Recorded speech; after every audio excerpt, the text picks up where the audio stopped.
ገጥመዋል እንጂ አይሸነፉም። ኢትዮጵያዊነት በተለይ ገጥመዋል አይሸነፉም። ዛሬም ነገም ሁሌም ኢትዮጵያ ለዘላለም ትኑር።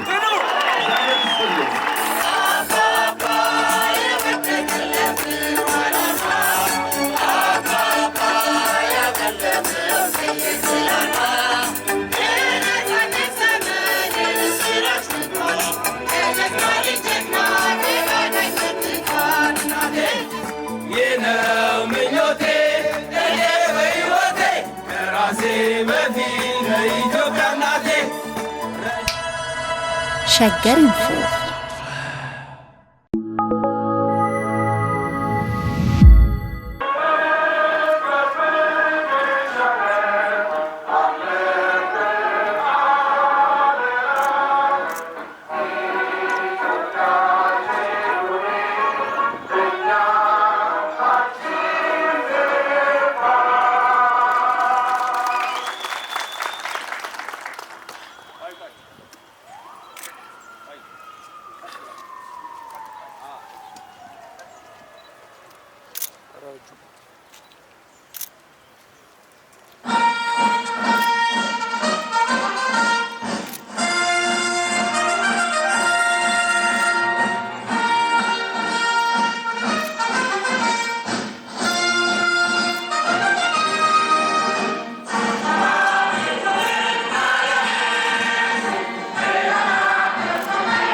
እናመሰግናለን። ቪቫ ኢትዮጵያ ቪቫ ኩባ። እንግዲህ ዛሬ ጀግኖቻችንን ስንዘክራቸው ስናስባቸው እንውላለን ማለት ነው። እንኳን አደረሰን በድጋሚ። በዛሬ ፕሮግራማችን የሚኖረን በኢትዮጵያ የኩባ ሪፐብሊክ አምባሳደር ሚስ ቪልማ ቶማስ ንግግር ያቀርቡልናል። በመቀጠል የኢትዮ ኩባ ወዳጅነት ማህበር ሊቀመንበር አቶ አበባ አያሌውም ንግግር ያቀርቡልናል። ለጀግኖቻችን መታሰቢያ የሚሆን የህሊና ጸሎት ፕሮግራም እናካሄዳለን። ጀግኖቻችንን ለማሰብ የኢትዮጵያም የኩባም አጠቃላይ በዚህ ጦርነት የተሰዉ ጀግኖቻችን ለማሰብ የአበባ ጉንጉን ማስቀመጥ ስነ ስርዓት ይኖረናል። በዚህ ጦርነት ሂደት ደግሞ አባቶቻቸውን ያዋጡ የአብዮታዊት ኢትዮጵያ ህፃናት አምባ ልጆችም መዝሙር ያቀርቡልናል። በዚህ አጋጣሚ ብርጌዴር ጀነራል ካሳዬ ጨመዳ የህብረተሰብ ኢትዮጵያ ጀግና ወደ ቦታቸው እየያዙ ነው። በክብር ተቀበሏቸው። እሺ፣ ፕሮግራማችን ይቀጥላል። ቀጥሎ የሚኖረን ፕሮግራም የአበባ ማስቀመጥ ፕሮግራም ነው። ከሱ በፊት በዛሬው ዕለት በዚህ ታሪካዊ ካራማራ ድል 43ኛ ዓመት መታሰቢያ በዓል ላይ በርካታ በምስራቅና በሰሜን ጦር ግንባር ለኢትዮጵያ አንድነት የተፋለሙ በርካታ ጀግኖችና የጀግኖች ቤተሰቦች ተገኝተዋል። ከነዚህ መካከል ጥቂቶቹን ለማስተዋወቅ ሞክራለሁ። የአየሩ ጀግና ብርጌዴር ጀነራል ኃይለ ሚካኤል ብሩ ተገኝተዋል። እናመሰግናለን። የሰንጥቅ ሜካናይዝድ ብርጌድ አዛዥ የነበሩ ብርጌዴር ጀነራል ካሳዬ ጨመዳም አሉ። ብርጌዴር ጀነራል አሰፋ አፈሮምም ከጎናችን መጥተዋል። ብርጌዴር ጀነራል ገብረመስቀል አዝብጤ እንዲሁም የኦጋዴን ጀግኖች የሆኑት ሻለቃ ባሻ አሊ በርኬም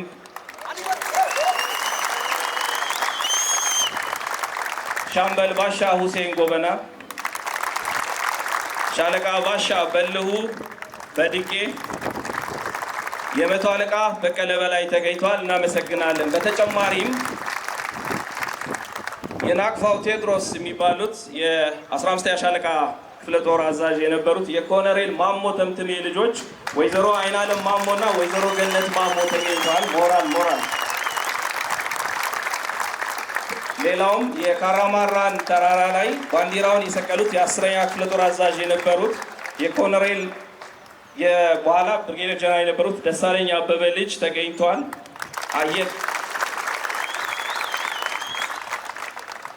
የድሬዳዋን በመከላከል ሂደት ላይም ትልቅ አስተዋጽኦ የነበራቸው ከህዝባዊ ፖሊስ ከአዳዋ አካባቢ አዛዥ የነበሩት የኮሎኔል ከበደ አየለ ልጅ አቶ ያሬድ ከበደም ተገኝተዋል። እናመሰግናለን። የብሔራዊ ጀግናችን የሆነው የአየሩ ነብር የብርጌዴር ጀነራል ለገሰ ተፈራ ወንድም መቶ አለቃ ውብሸት ተፈራን በመካከላችን ተገኝተዋል። እናመሰግናለን። አሁን ወደ አበባ ማስቀማት ስነ ስርዓት ስንሄድ በዚሽ ጋር ያለችውን ቦታ ለቀቅ ለቀቅ እንድታደርጉልን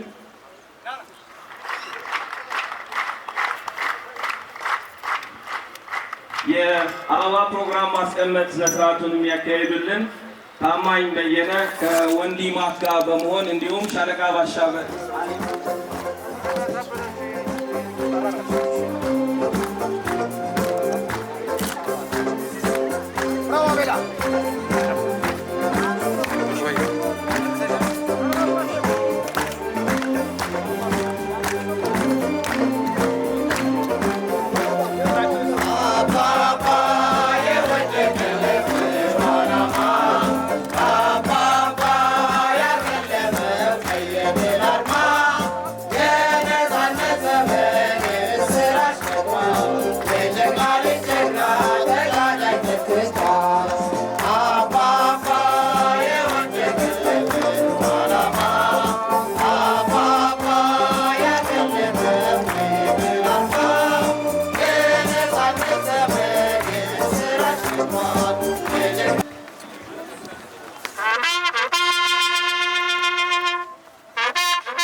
ሞራል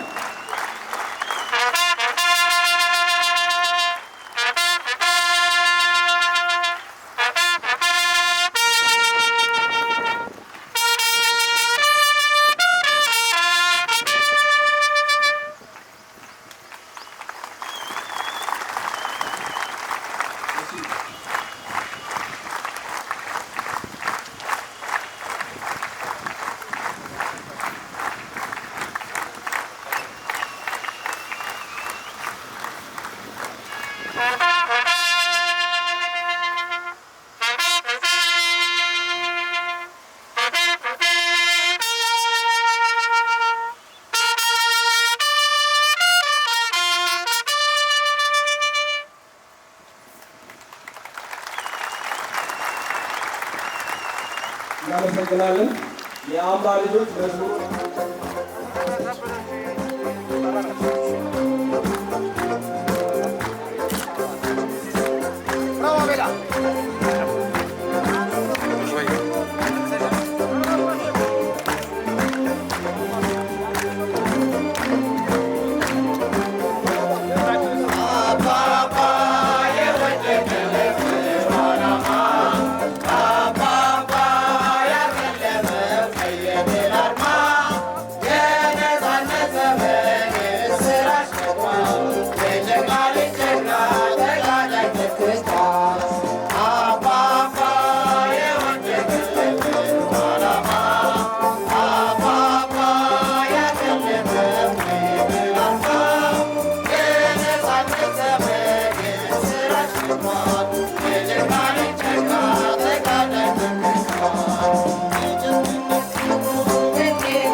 አንሰራላቸውም፣ ብዙ አንጽፍላቸውም፣ ብዙ አናወራላቸውም እንጂ የሚገርሙ ለመስማት ሁሉ የሚደንቁ ታሪኮች ነው የተካሄዱት። እነሱን ወደ መስማት ፕሮግራም ነው ቀጥሎ የምንሄደው ማለት ነው። በዚህ ጦርነት ሂደት የጦርነቱን አቅጣጫ በዋናነት የቀየረው የቀድሞ የኢትዮጵያ አየር ኃይል ነው። የኢትዮጵያ አየር ኃይል በዘመኑ ማለት ነው ከዚያድ ባሬ ወራሪ ኃይል የነበሩት አውሮፕላኖች በቁጥርም ይሁን በቴክኖሎጂ ያነሱ ነበሩ። ግን እጅግ የበቁና በችሎታቸው ትልቅ የሆኑ አብራሪዎች ስለነበሩት ያንን የቁጥርና የቴክኖሎጂን ብልጫ አሸንፈው ለሰራዊታችን አጋር በመሆን ድሉን እንድናገኝ ያደረጉን። ስለዚህ የመጀመሪያው ምስክርነት የሚሰጡልን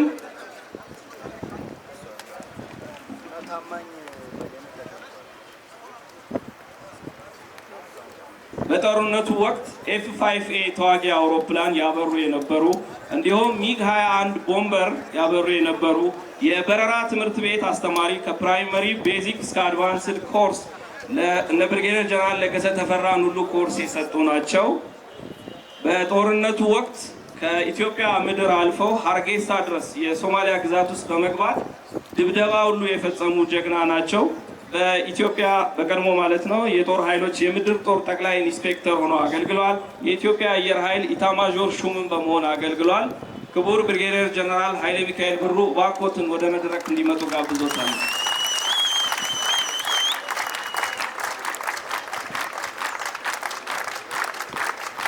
ሞራል ለአየር ኃይላችን ጀግና በክብር ልብሳቸው ነው የመጡት። እስከነ ሜዳሊያቸው አጊጠዋል። እንኳን ደህና መጡ። እሺ ጀነራል እንግዲህ እኔ ምንም አልሎትም። አጠቃላይ የአየር ኃይሉን ገድልና የሶልን ታሪክ ጨምሮ አጠር አድርገው ሰዓት ስለሌለን ገድሎትና ምስክርነትን እንዲሰጡት ነው። አመሰግናለሁ።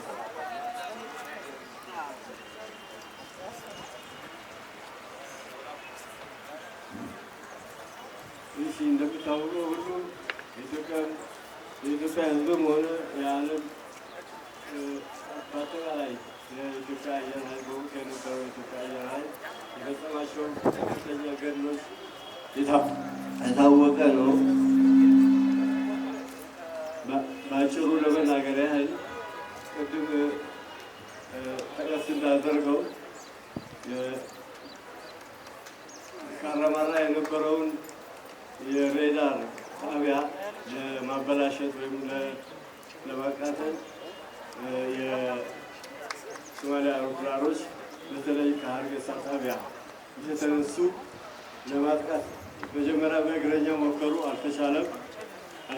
ከዛ በኋላ በአውሮፕላን እንደሚያጠቁ ስላወቅን ቀጥታውን በሌሊት በመነሳት ገና ከመንጋቱ በፊት በመነሳት የሀርጌሳ አየር ኃይል ጣቢያን ሙሉ በሙሉ ደመሰሰ።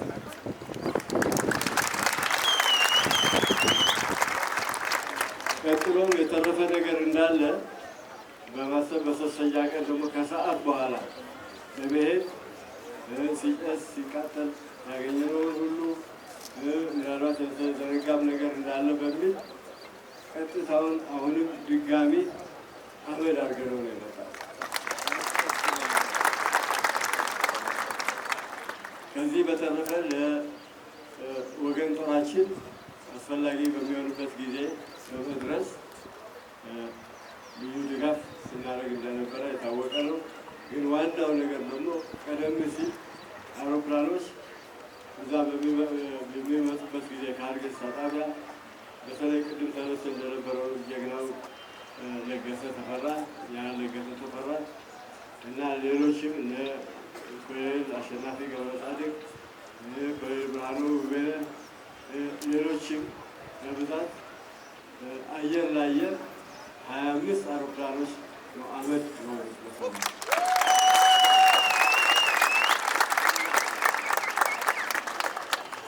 ቀጥሎም ወደ አገር ለመግባት የተዘጋጁ እንዳሉ በመረጃ በሚደርሰን ጊዜ ውስጥ በመግባት ታንኮችም መድፎችም ማንኛውም ዝግጅታቸውን ሁሉ ከጎዴ ጣቢያ ካስለቀቅን በኋላ ከጎዴ በመነሳት ድራሻቸውን ስናጠፋ ነበር።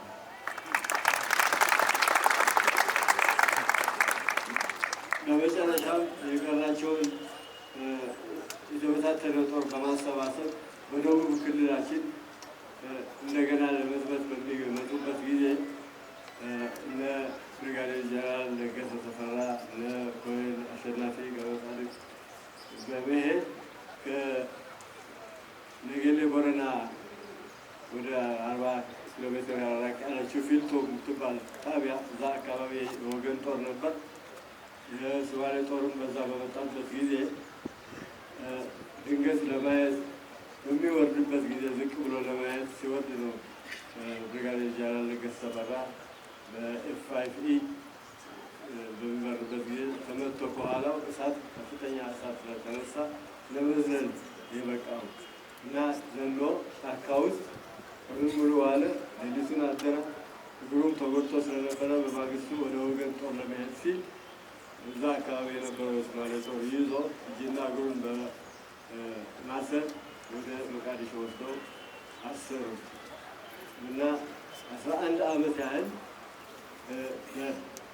ለብቻውን ፀሐይ ሳያይ በጨለማ ቤት ውስጥ በሲሚንቶ ቤት ውስጥ ምንም አይነት ልባስ ሳይኖረው 11 ዓመት አስቀምጠውት ነው መጨረሻ ላይ የእስረኞች ልውውጥ በሚደረግበት ጊዜ የመጣው እና የጉልበትም ሆነ የአይን ችግር ነበረበት። በመጨረሻ ዘመዶቹ ጋር አሜሪካ ሀገር ሄዶ ሕይወቱ አረፈ። ከዛ በኋላ እዚህ መጥቶ ቅድስት ሥላሴ በክብር እንደተቀበረ የዛሬ ዓመት ሰራዊት አስተባብሯል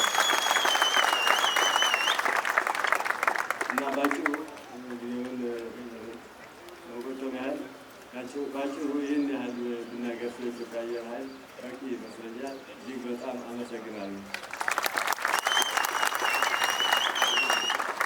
እናመሰግናለን። ክቡር ብርጋዴር ጀነራል ኃይለ ሚካኤል ብሩ ወደ ቦታዎት ይመለስልን። ሞራል ስጧቸው።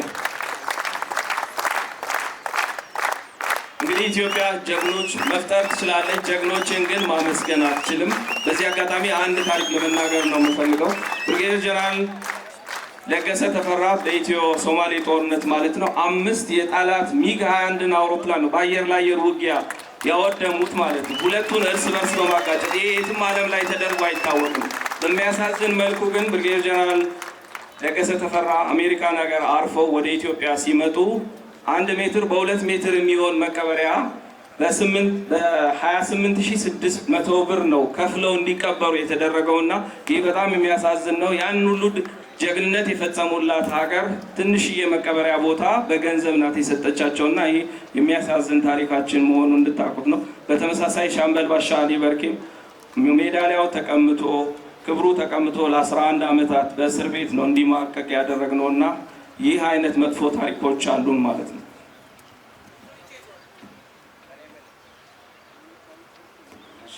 በመቀጠል ሌላ ወደ ቀጣይ ምስክርነት ነው የምንሄደው።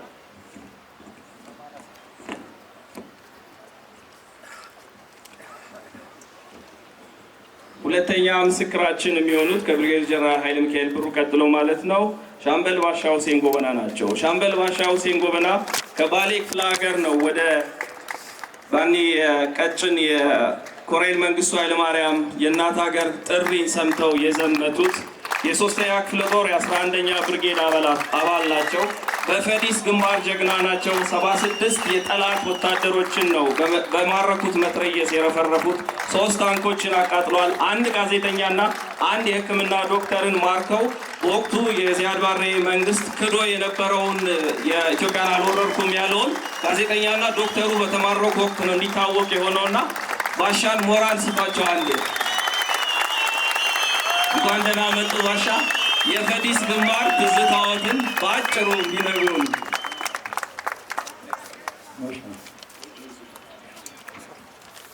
ከዚህ በ1969 በሶማሌዎቹ መጀመሪያ በሰቀቅና በለጋ አመዶ የነበረ ፖሊሶችን ሲደመስስ እርዳታ ሄደን ነበር። መንገድ ላይ ያዘች። በዛች 1 6 ሰው አስቀረን። ከዛ ወደ 500 የሚሆኑ ደመሰሱ።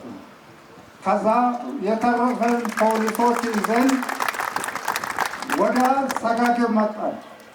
ወደ ሰጋግ ከመጣ በኋላ አሁንም እንደገና መንገድ ላይ ጠበቀችው። 500 ጦር እዛው ስናስቀራ 6 ሰው ገደለችብን። ምንም አልተበገርንም። ተመልሰን ለገሃቡር ገባን። በለገሃቡር ትንሽ ቆየችና ሐምሌ 5 መጣች። ሐምሌ 5 ስትመጣ መጀመሪያ ደፈጣ ፊት ለፊት 4 ሰው ላኩ። ስልኩን ከሌሊቱ በ10 ሰዓት ውጋ ተጀመረ። እዛው ውጋ ስናረግ ልክ በ5 ሰዓት ገደማ አንደኛው ወገቡ ተቆርጦ ሄደዋል በሎንቸ፣ አንደኛው እግር ተቆረጠ።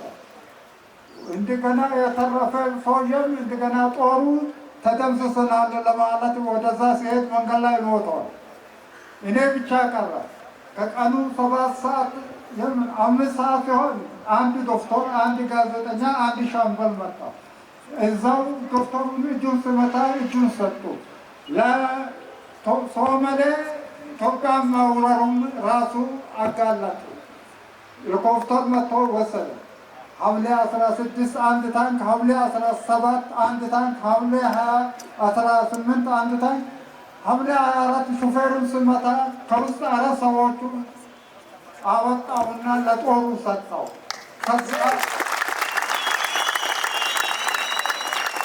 ከዛ ቀጥል በ25 እንደገና መንግስቱ ውጡ ከታች ያለን በዛው ያለን ሁሉም ወጥቷልና አለ። በ3 ቀን ወደ ጅጅጋ ጉዞ ስንጀምር ዳንኤል ከተማ ላይ ከፍተኛ ውጋ ገጠመችበት ታንክ በመር። እዛም እንደምንም ተጣጥረን ትንሽ ሴትና ልጅ ስማረክብን ቀጥታ ወደ ላይ ወጣን። ወደ ቀብረ በያን መንገድ ላይ ገጠመች። አሁን ቀብረ በያን ላይ ደመሰሱ ነው። ከዛው ወደ ማታ ገደማ ጅጅጋ ከተማ ስንመጣ ጅጅጋ ተለቋል። ቀጥታ እዛ ሆኖ ገርባሳና እንትን ሆኖ ካራመራት ይደበድባል። ያን ደምስሰን ጦሩ ጋር ተቀላቀል። ከዛ ከጦሩ ጋር ከተቀላቀልን በኋላ እነሱ ምግብ አበላ። ምግብ ሲያበሉም የኛ ቀጥታ እንደገና ሀረር ተያዘ ያለ ሀረር ቀጥታ ከታች የመጣን ቀጥታ ወሰዱና ሳምፕል ሀረር ላይ ውጋ ጀመር። እስከ ፈዲስ መሄጃ ድልድዩ ድረስ ሌሊቱን አደረስ። ከዛ ሚሊሻ የኛን መጥቶ በ3ኛ ቀን ተረከበ። ኮንጎይ እንደገና ዳከታ ተያዘ። የኛ እዛ የነበርንለት ቀጥታ እዛ የነበርነው ከዛ በርን ባብሌ አልፈን ዳከታ ገባ።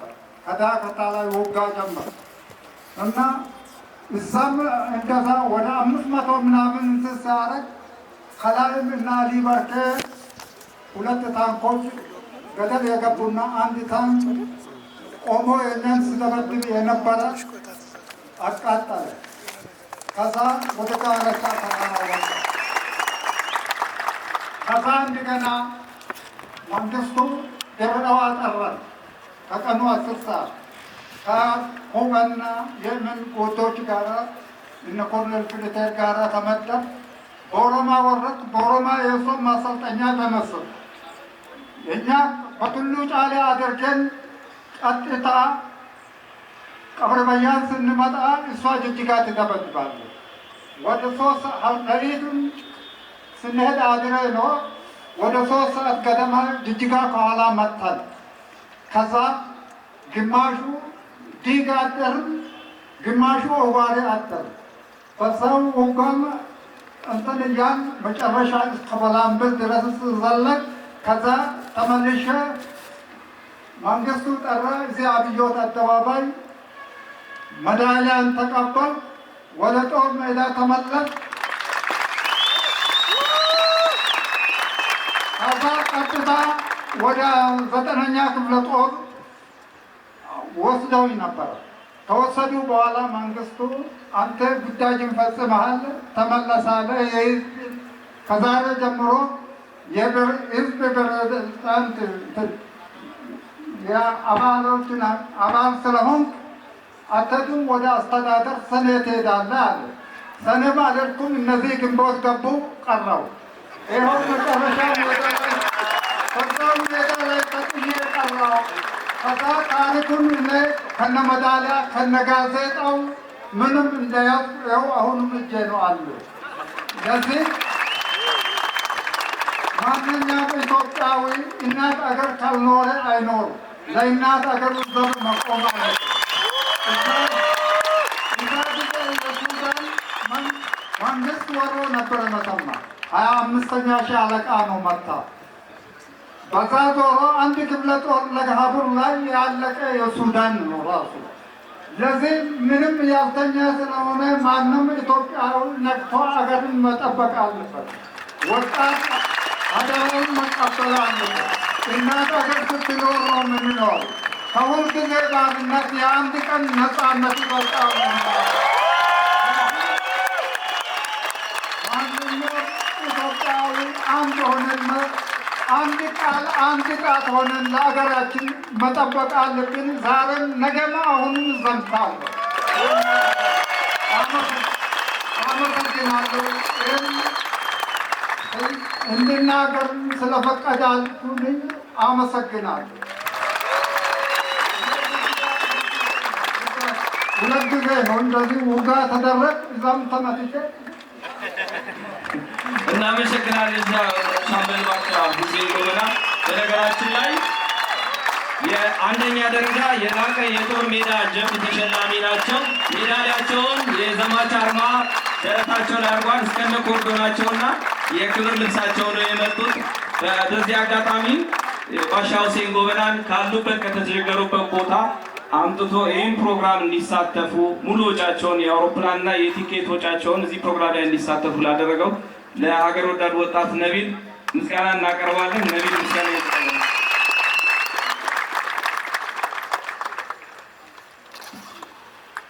ወደ ሶስተኛው ምስክርነት እንሄዳለን። የተወለዱት በቀድሞ ሸዋ ክፍለ ሀገር ጅባትና ሜጫ አውራጃ ጉደር ከተማ ነው።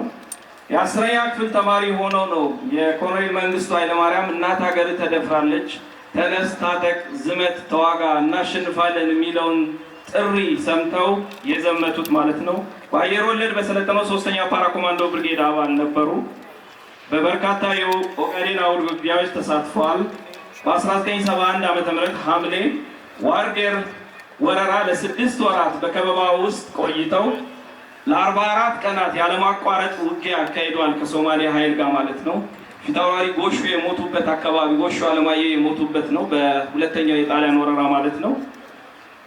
በጦርነቱ ሂደትም ወገን ጦር ላይ ጉዳት ያደረሰውን አንድ ታንክ በእጅ ቦምብ አቃጥለዋል፣ አጋይተዋል። ለዚህ ጀግንነታቸውን በቀጥታ የ50 አለቃ ማዕረግና የጦር ሜዳይ 2ኛ ደረጃ ተሸልመዋል።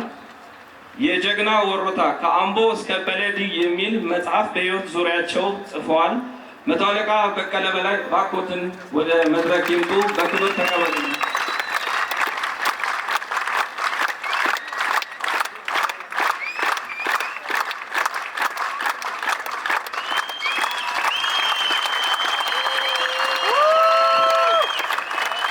ሞራል ለጀግናው መቶ አለቃ በቀለ።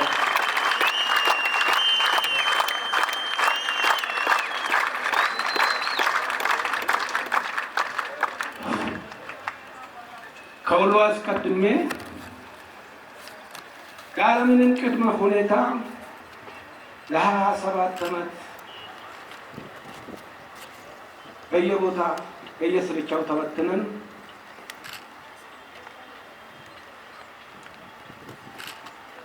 እናት ሀገራቸው መስዋዕትነት ስለሆኑ ብቻ የኢትዮጵያ ጀግኖች ልጆች የትናንትናዎቹ ሕፃናት አምባ የዛሬዎቹ የእናንተ ልጆች የራሳችሁ ልጆች አባት የሆናችሁ እዚህ ቦታ ላይ ተገኝተን እንድንሰባሰብ ላደረገን የፍጥረታት ሁሉ ፈጣሪ ለእግዚአብሔር ምስጋና ይግባው። አሜን።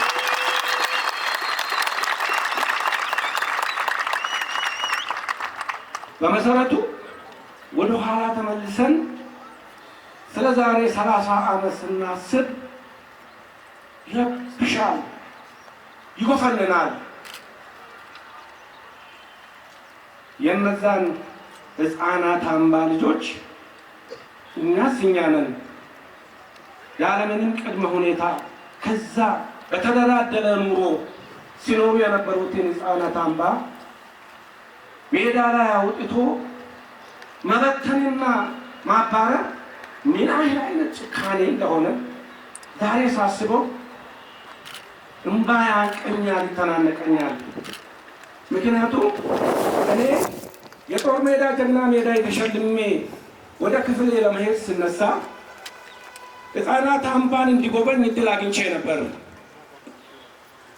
የዛ መንግስት ሕፃናት አምባውን እንዴት እንደያዘ ተመልክቼ አይቼ ጎብኝቼ ነበር። የዛሬ የራሳችሁ ልጆች የሆናችሁ እዚህ ቦታ የተገኛችሁ ማለቴ ነው።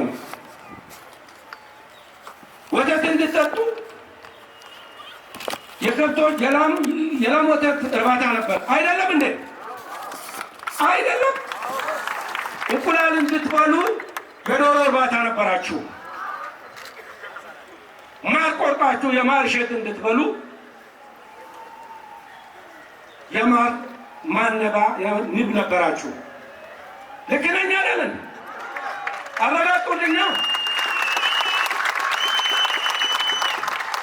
ያ ምንን ያመለክታል ብላችሁ ስትሉ አባቶቻችሁን እንዳታስታውሱ በውትድርና ስሜት በሀገር ፍቅር ስሜት ተኮትኩታችሁ እንድታድጉ ተብሎ እዛ ቦታ ላይ ገብታችሁ ስትሰለጥኑ የምታውቁት እኔ እንደተመለከቷችሁ ከሆነ አንድና አንድ ሁለት ብቻ ነው። ሌላ ምንም ቋንቋ የላችሁም እናንተ። ያ ጨካኝ የአባቶቻችሁ ጠላት ግን አውጥቶ ሜዳ ላይ በተናችሁ። እሱ ነው የሚሰማኝ በከፍተኛ ደረጃ። እኛ ሰው አንኮንንም፣ አናኮርፍም። በጣም ደስ ያለኝ እንደዛ የተደረጋችሁ ወጣቶች ዛሬ የኢትዮጵያ ታላቅ ልጆች ሆናችሁ በየመስሪያ ቤቱ ሲሰሩ አያለው። እኔም አንዱ ሰለባ ነበርኩ።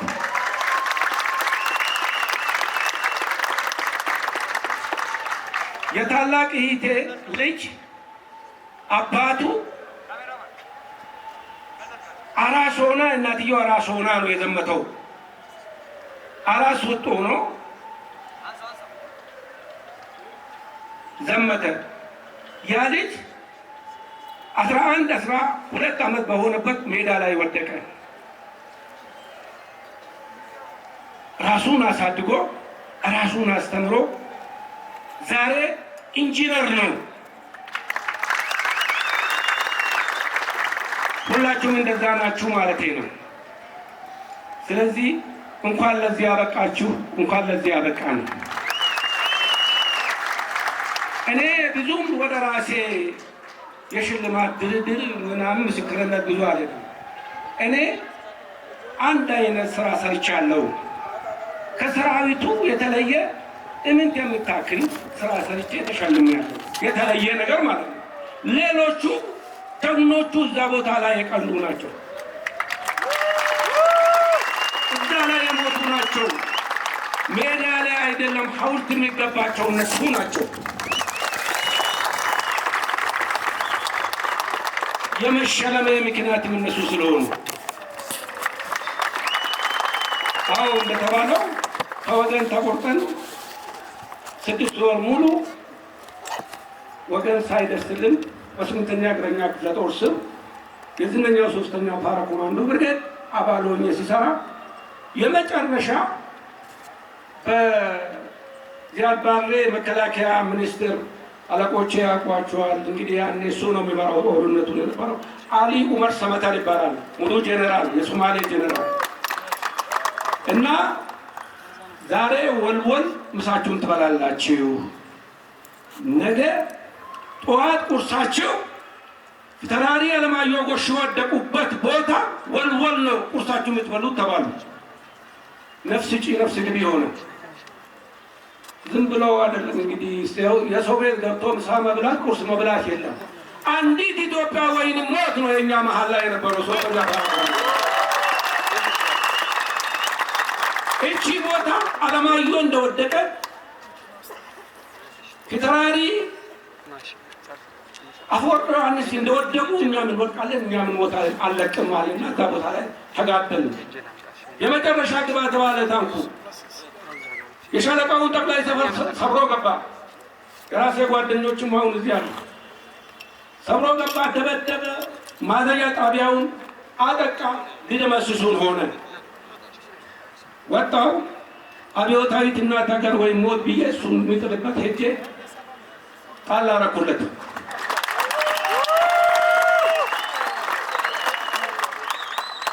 ታንኩን ጋየ።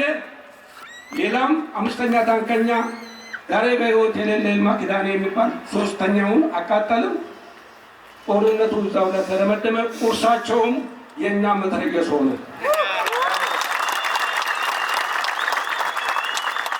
ስለዚህ አሁን ምንድን ነው መጨረሻ ላይ የምናገረው? እባካችሁ የወያኔ ተስቦ መበታታን እንዳይጋባብን ነገር አላለሁ። ትልቅ ጦርነት ከፊታችን ተደቅኗል። እሱም የዘረኝነት መርገምት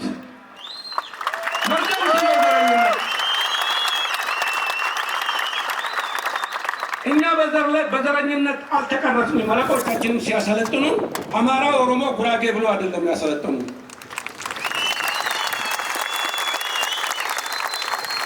አንድ ሆነን አንድነታችን አጠንክረን ኢትዮጵያ ወደ ጀመረችው የልማት ጎዳና በአንድነት እንራመድ ነው የሚለው። ሌላ የለኝም፣ አድራ የሚለው የለኝም። አንድነት ያስፈልገናል። አንድ የሆነ ህዝብ አሸናፊ ነው። አንድ የሆነ ህዝብ ክንዱ ጠንካራ ነው። ከሌላ የመጣ አይደለም። ጀግንነቱ ከአድዋ የወረስነው ነው። የካራማራ ድል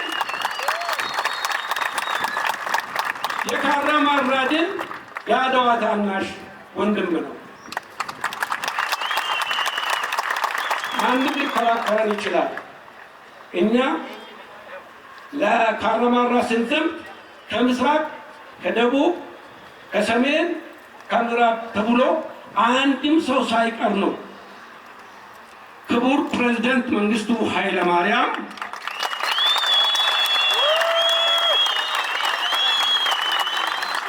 ልክ እንደ ምኒልክ ሚያዝያ 4 ቀን 1969 ዓ.ም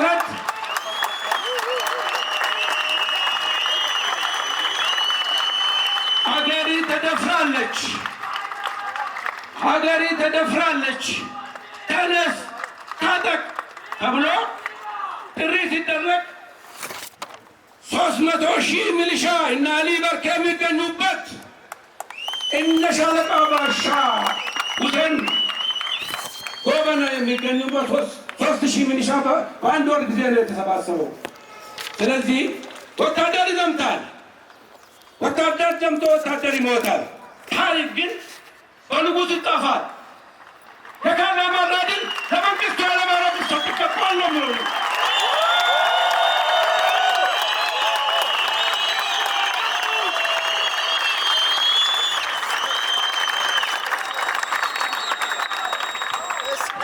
የካራማራ ድል በኢትዮጵያዊነቱ የማይደራደር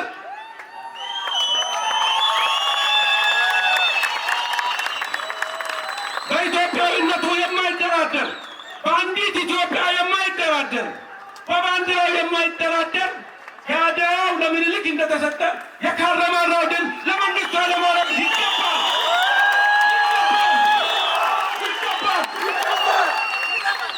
ኢትዮጵያ ዘላለማዊ ናት። ኢትዮጵያ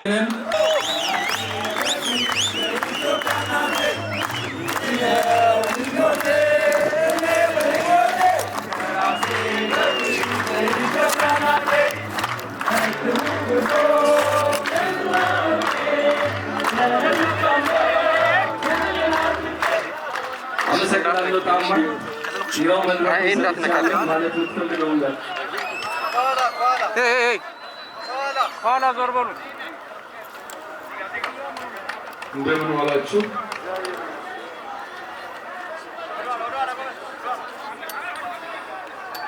ይሆናል ብለን የማናስበው እንዲሆን የሚያደርግ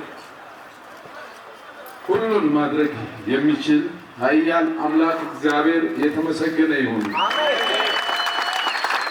ዛሬ ንግግር ባላደርግ ደስ ይለኛል። በጣም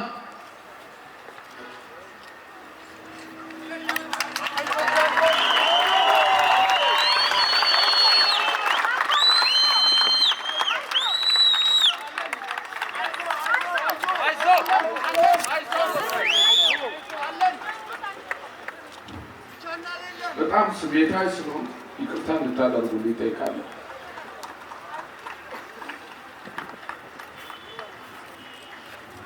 የሰው ልጅ ከ18 እስከ 21 ዓመቱ ድረስ ይህችን ዓለም መቆጣጠር እችላለሁ ብሎ የሚያስብበት አምራለሁ ብሎ ራሱ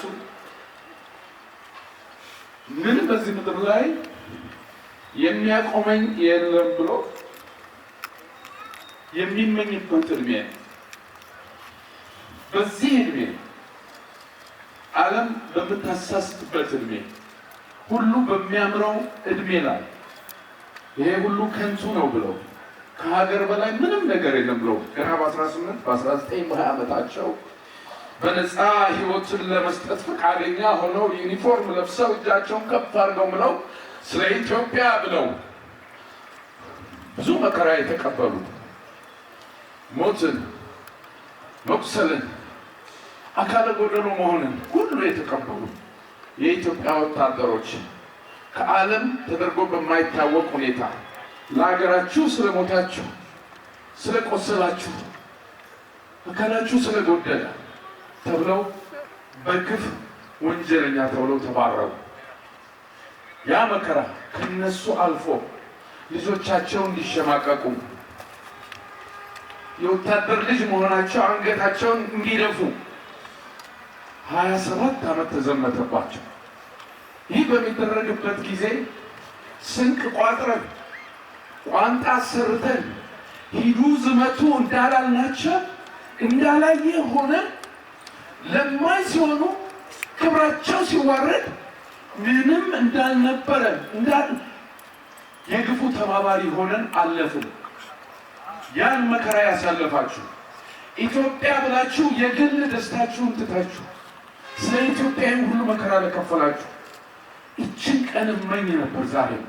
ዛሬም በአደባባይ ይቅርታ ልጠይቃችሁ ፈልጋለሁ።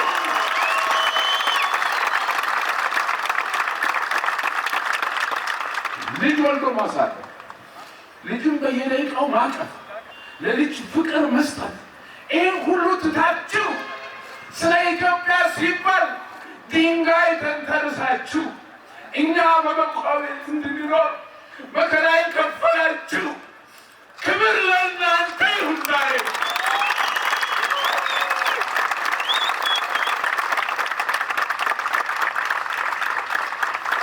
እኔ ዛሬ ንግግር ማድረግ አልችልም።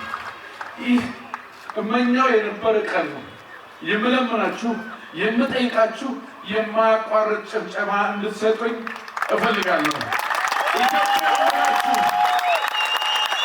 በታደላችሁበት ግንባር ሁሉ ኢትዮጵያን አስቀድማችሁ ሳንደራችሁ የደረቁ ኢትዮጵያውያን ክብር ለእናንተ ይሁን። ኢትዮጵያ ናችሁ ውጤት አንቀበልም ናችሁ በኢትዮጵያ ሰንደቅ ዓላማ ተቀብላችሁ ራሳችሁን የገደላችሁ የኢትዮጵያ መኮንኖች ያለ ክብር ለእናንተ ይገባል።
ዛሬም ነገም ኢትዮጵያዊ ሆነን እንድንቀጥል ምልክት የሆናችሁ ዛሬም በችግርና በመከራችሁ ኢትዮጵያውያን ነን ያላችሁ የቀድሞ ሰራዊት አባሎች የእናንተን ትንፋሽ የእናንተን ስሜት ከህይወት በላይ ምንም የለም። እሱን ሁሉ የሰጣችሁን የኢትዮጵያ ልጆች ኢትዮጵያ እንድትቀጥል እናንተ ማዳበሪያ ሆናችሁ፣ እናንተ የድንበር አጥር ሆናችሁ፣ ሌሎቻችን ሀገር አቋርጠን ስንሸሽ የእናንተ ልጆች ደግሞ የሚሆኑባችሁ እናንተ ለዘላለም ክብር ይገባችኋል። ኢትዮጵያ ዛሬም እንደናንተ አይነት ልጆች ፈጥራ በክብር ሳትደፈር ለዘላለም ትኖራለችና ሁላችንም ኢትዮጵያዊነት ፈተና ይገጥመዋል እንጂ አይሸነፍም። ኢትዮጵያዊነት ፈተና ይገጥመዋልና አይሸነፍም። ዛሬም ነገም ሁሌም ኢትዮጵያ ለዘላለም ትኑር። በጣም እናመሰግናለን። የቀድሞ ሰራዊት ጠበቃ ታማኝ በክብር ወደ ቦታ ይድልን።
መመኪያ ክብሬ አትደፈርም ዳር ድንበሬ አገሬ መመኪያ ክብሬ አትደፈርም ዳር ድንበሬ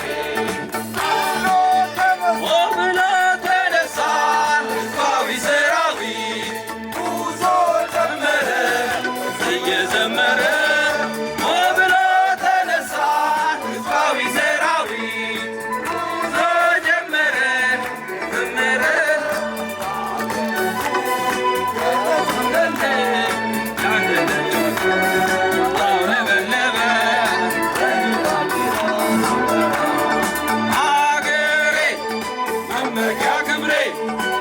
አትደፈርም ዳር ድንበሬ አገሬ መመኪያ ክብሬ አትደፈርም ብሎ ተነሳ ሕዝባዊ ሰራዊት ጉዞ ጀመረ የዘመረ ብሎ ተነሳ ሕዝባዊ ሰራዊት ጉዞ ጀመረ መመኪያ ክብሬ አትደፈርም ዳር ድንበሬ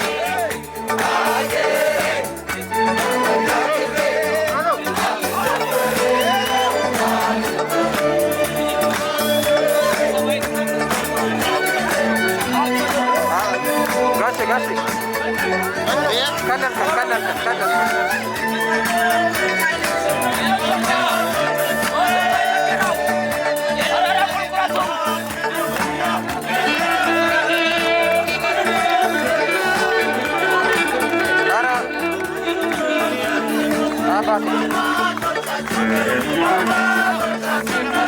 ነው ምኞቴን ነው የምንዘምረው። ተዘጋጁ። ወጣ በያ እየተጠጋን እኮ መጣን። ወደኋላ እንጠጋም፣ ወደኋላ እንጠጋም። ከራሴ በፊት ለኢትዮጵያ እናቴ ይህ ነው ምኞቴ እኔ በሕይወቴ ከራሴ በፊት ለኢትዮጵያ እናቴ ረዥሙን ጉዞ ልቱን አውቄ ተነስቻለሁ ልትቄን አጥብቄ መብት ነፃነት እስኪሆን አቻ ተነስቻለሁ ለድል ዘመቻ ልሙት ልሰዋ ደስ ብሎኝ ስቄ ለአገሬ ስል እኔ ወድቄ ይህ ነው ምኞቴ እኔ በሕይወቴ ከራሴ በፊት ለኢትዮጵያ እናቴ ይህ ነው ምኞቴ እኔ በሕይወቴ ከራሴ በፊት ለኢትዮጵያ እናቴ ከራሴ በፊት ለኢትዮጵያ እናቴ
አንወድም ጥቃት